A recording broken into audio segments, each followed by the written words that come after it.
Merci de choisir NAL TV International. Mesdames et messieurs, bonjour et bienvenue à cette nouvelle édition de Midi au Caire, un programme qui vous présente tout ce qui s'est passé sur la scène égyptienne ces dernières 24 heures. On va commencer tout de suite par l'actualité et l'événement de la journée. C'est la célébration de la fête de libération du Sinaï, le 41e anniversaire de cette fête. À cette occasion, donc, le président Abdel Fattah el-Sisi a adressé à la nation un message de félicitations à l'occasion de la journée de libération du Sinaï le 25 avril 1982. Lors de son discours, le président el-Sisi a salué le feu président Anwar el-Sadat, héros de la guerre et de la paix, et le président a loué les sacrifices des forces armées et les efforts inlassables de la police qui ont fait preuve de bravoure invincible et qui n'ont pas épargné leur âme dans le sentier d'Allah et dans le but de la libération de la nation. Les détails sur l'allocution du président el-Sisi dans ce compte-rendu. Le président Abdel Fattah el-Sisi a adressé à la nation un message de félicitations à l'occasion de la journée de la libération du Sinaï le 25 avril 1982. Lors de son discours, le président a salué le feu président Anwar el-Sadat, champion de la guerre et de la paix.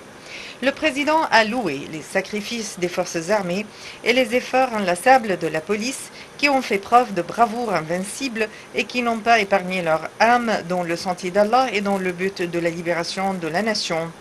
Le président a en outre dit que les sacrifices des militaires et des policiers ainsi que les accomplissements réalisés par le peuple constituent un modèle pour les générations à venir. M. Sisi a d'autre part affirmé que la libération du Sinaï de la colonialisation, tout comme l'éradication du terrorisme, s'avère un devoir auquel nous nous engageons avec fermeté. Avant de conclure, le président a souligné que l'Égypte est décidée de mener à terme son chemin de développement afin de réaliser l'intérêt du peuple. Plus tôt au matin, le président Abdel Fattah el-Sisi avait déposé une gerbe de fleurs sur le monument des martyrs des forces armées, encore connu comme le monument du soldat inconnu, et ceci à l'occasion de la célébration du souvenir de la récupération du Sinaï. Le président a en outre déposé un autre bouquet de fleurs sur la tombe du feu président Anwar el-Sadat. Le 25 avril est donc un jour glorieux qui restera immortel dans la conscience et la mémoire de la patrie.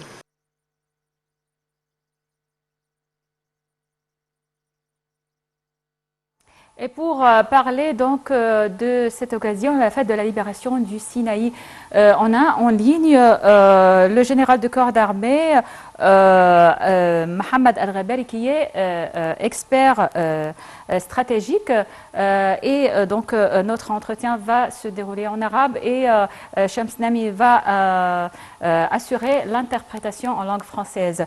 Monsieur le général Mohamed El-Ghabari, bonjour, vous êtes le bienvenu et bonne fête. Et vous-même, vous avez mes meilleurs vœux.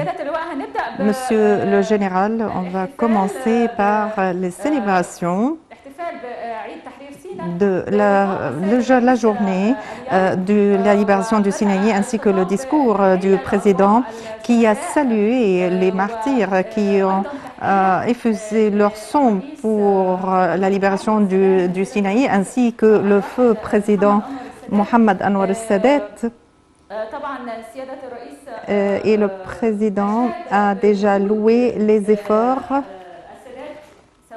du président Sadat, que ce soit à la paix ou à la guerre. Jusqu'à quel point est-ce que l'accord de la paix conclu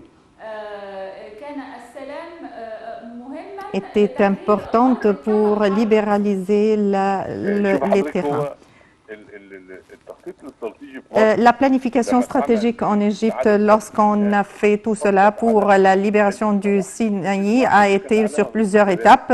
Ce sont les étapes qui ont été conçues par le président Sadat. Il a planifié pour libérer une partie du terrain à travers la guerre et ensuite il s'est engagé pour libérer le canal de Suez.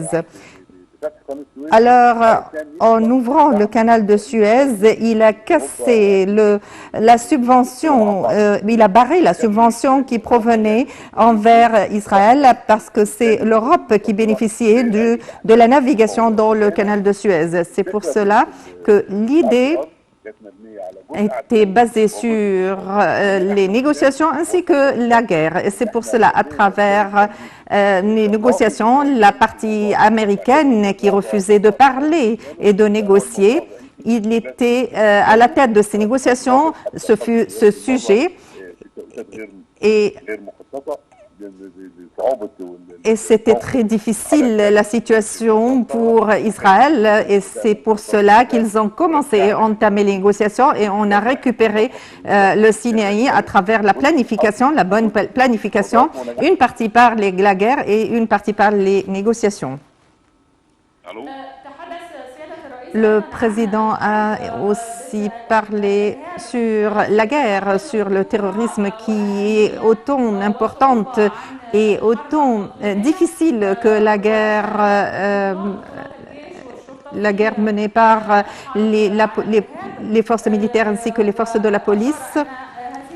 Et il a dit que ces bravoures vont être retracées à travers l'histoire. Ils seront des légendes qui vont être relatées par les générations. Ma question, c'est sur la guerre, sur le terrorisme. C'est une guerre non traditionnelle. Il n'y a pas une guerre traditionnelle à propre terme, mais il y a des guerres de la 4e génération en tant que terrorisme, ainsi que des milices qui envahissent le terrain. Veuillez nous donner la différence entre le terrorisme et la difficulté et retracer la difficulté sur la guerre du terrorisme. La guerre traditionnelle est toujours survécue, mais elle possède ses objectifs. Mais lorsqu'on parle de la guerre de la 4e génération, elle se base sur 4 éléments. C'est la guerre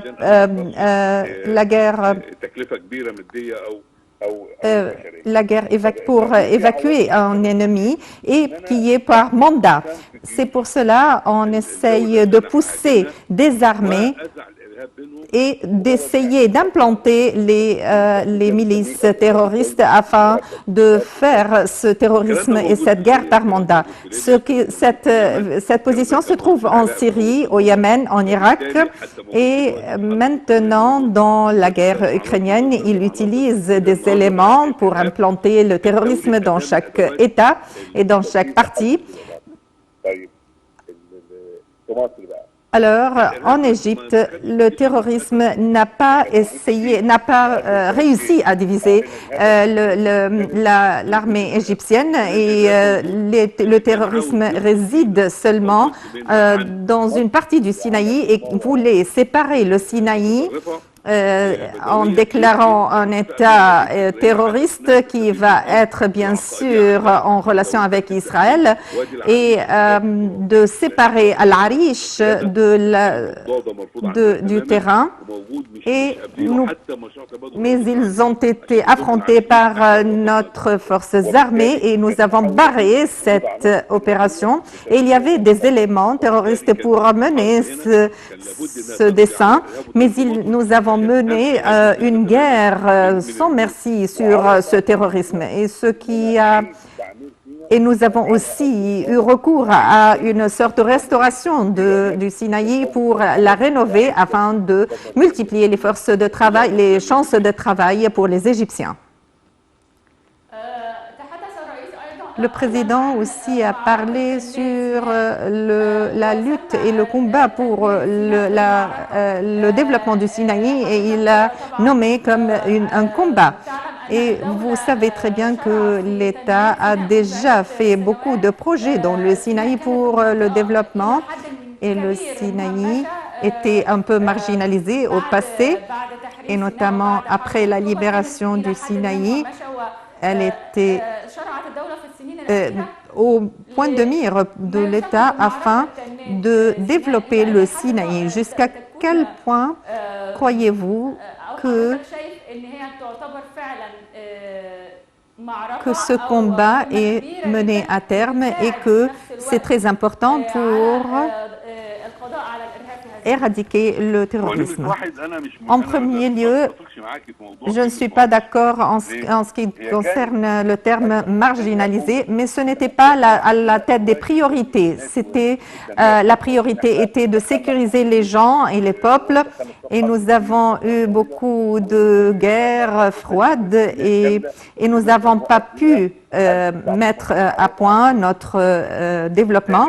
C'est pour cela le développement au Sinaï n'était pas à la priorité parce qu'il y avait d'autres sujets. Mais maintenant, lorsqu'on parle de notre présent, alors on va redresser le terrain du Sinaï à travers un plan. Et c'est notre combat maintenant. C'est le projet qui vont être traduits sur le terrain.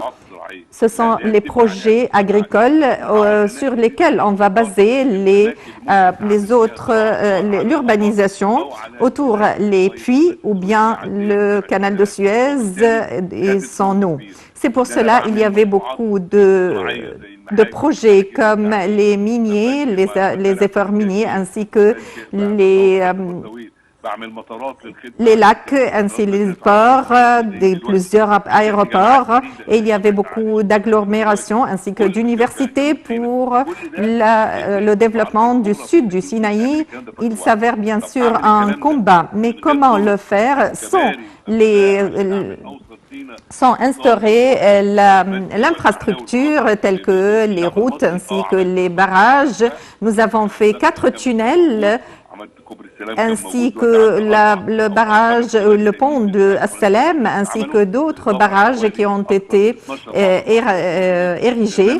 Alors, nous avons facilité le chemin vers le Sinaï, ce qui se trouve à Romana, qui est à 30 km de Port Fouad. Maintenant, ce que nous avons réalisé en même temps et très rapidement, il s'avère un combat très très fort et qu'on doit mener à terme et très rapidement afin de récupérer le développement dans le Sinaï. سيادة اللواء أركان حرب محمد الغباري خبير استراتيجي شكرا je vous remercie وكل عام infiniment وحضرتك et بخير. bonne fête à vous tous. Donc, c'était donc notre entretien avec le général de corps d'armée, Mohamed Al-Ghabari, expert stratégique. On continue donc avec Midi au Caire et ce deuxième reportage dans le cadre des efforts de l'État pour exécuter le plan d'évacuation des ressortissants égyptiens au Soudan. Le porte-parole du ministère des Affaires étrangères, l'ambassadeur Ahmed Abouzid, a déclaré que 134 ressortissants étrangers ont été évacués par la voie aérienne. Il a ajouté que 334 autres ont été déportés par voie terrestre en coordination avec les autorités soudanaises. Et les détails sur l'évacuation des ressortissants égyptiens du Soudan dans ce compte rendu. Dans le cadre des efforts de l'État pour exécuter le plan d'évacuation des ressortissants égyptiens au Soudan, le porte-parole du ministère des Affaires étrangères, l'ambassadeur Ahmed Abouzid, a déclaré que 134 ressortissants égyptiens ont été évacués par la voie aérienne. Il a ajouté que 334 autres ont été déportés par la voie terrestre en coordination avec les autorités soudanaises. L'ambassade d'Égypte à Khartoum, les consulats de Khartoum et de Port-Soudan, ainsi que le bureau consulaire de Wadi Halfa continuent les efforts de coordination avec les citoyens égyptiens afin d'exécuter les opérations d'évacuation.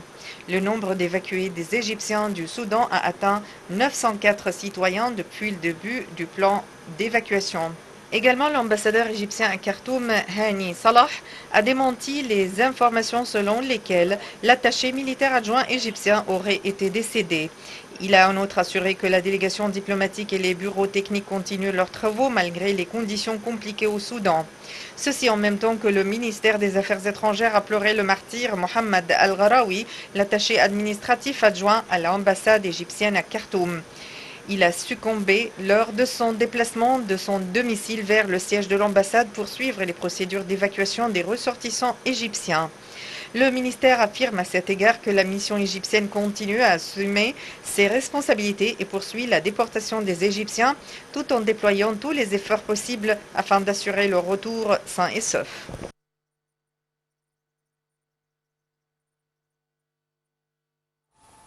Toujours concernant la crise au Soudan et la coordination des efforts, et dans le cadre de la coordination des efforts des deux pays pour aider à parvenir à un règlement, le président Abdel Fattah el-Sisi a reçu un appel téléphonique du Premier ministre britannique Rishi Sunak. Le porte-parole de la présidence Ahmed Fahmy a déclaré que le Premier ministre britannique a souligné le rôle essentiel de l'Égypte dans le maintien de la paix et de la sécurité au niveau régional, en plus d'être l'un des plus importants pays de voisinage du Soudan, où la crise actuelle représente un grand défi à la stabilité dans toute la région. Le président el-Sisi et son interlocuteur ont exprimé leur profonde préoccupation face à l'escalade de la violence et des combats au Soudan, ce qui expose les civils à des risques importants et croissants. Ils ont évoqué à cet effet les efforts visant à évacuer les ressortissants des deux pays du Soudan.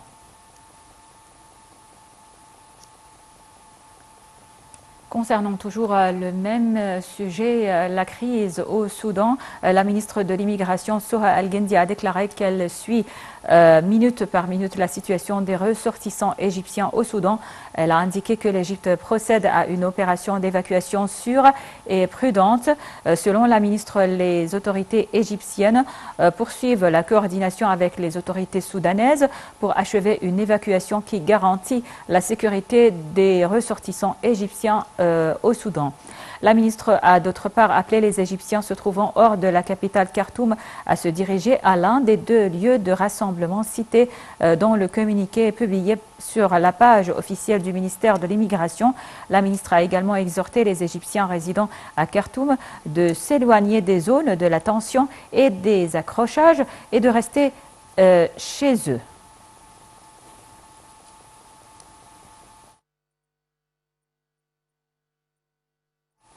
Bon, voilà, c'était tout pour cette édition de Midi au Caire. Merci pour votre attention. Je vous laisse avec la suite de nos programmes en langue française qui se poursuivent jusqu'à 13h, heure locale du Caire. Merci pour votre attention et passez une excellente journée.